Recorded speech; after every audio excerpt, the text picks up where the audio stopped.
Sievietes veselības kods, bariatrija, kam tā piemērota, sadarbībā ar dakteri Popkovu. Pēc tam, kad piedzimis bērniņš ar krūti barojot, visus liekos kilogramus pazaudēsi.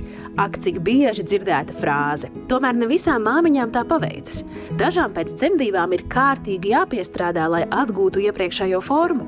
Tomēr, ja sports un uzturs dod tikai īslaicīgus rezultātus, iespējams nepieciešama ķirurģiska iejaukšanās. Mani sauc Alisē, man ir 29 gadi. Manai mazai meitiņai 13. martā būs gads. Pēdējos gados es cīnos ar lieku svaru. Man bija gan sporta nodarbības, gan dietologa konsultācijas, bet nekas nepalīdzēja, lai es tiktu pie tā svara, kuru es gribu. Un tagad man jau ir diezgan grūti kopt manu bērnu, jo viņa tulīt staigās, skries, un man vajag arī būt aktīvai, bet tagad man tas liekas svars traucē.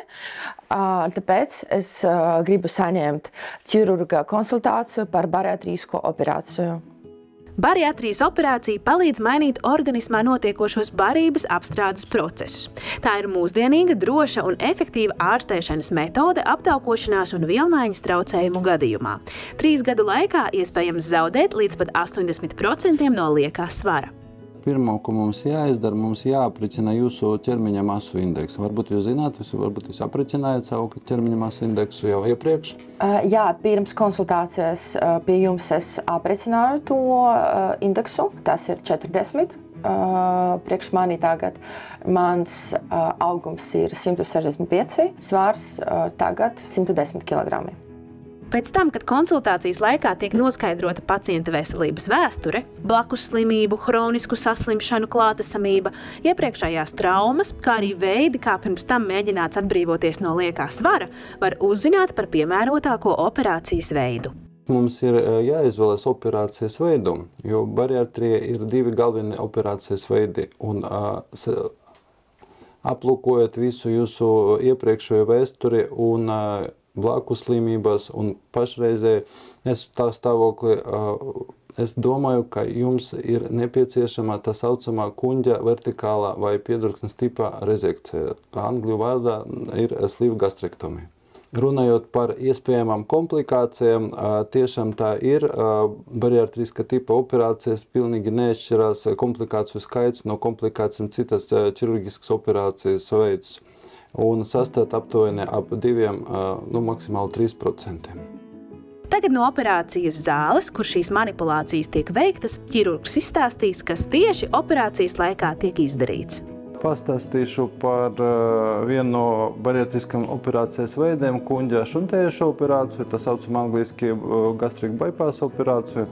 Operācijas laikā mēs pārveidojam kuņģi. Mēs dalām kuņģi uz 2 daļām. Uztaisām mazu kuņģi apjoma 50 ml. Un otrs bariatriskas operācijas veids ir tā saucama kuņģa vertikāla rezekcija vai angliski sleeve gastrektomija. Operācijas laikā mēs samazinām kuņģi uz 2/3. Un pēc operācijas kuņģa apjoms ir aptuveni 100–150 ml.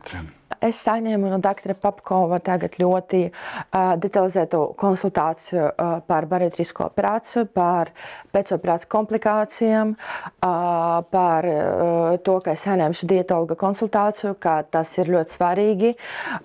Un es domāju, ka es lemšu par labu veikt to operāciju, un nākamā reize mēs tiksimies operāciju zālē.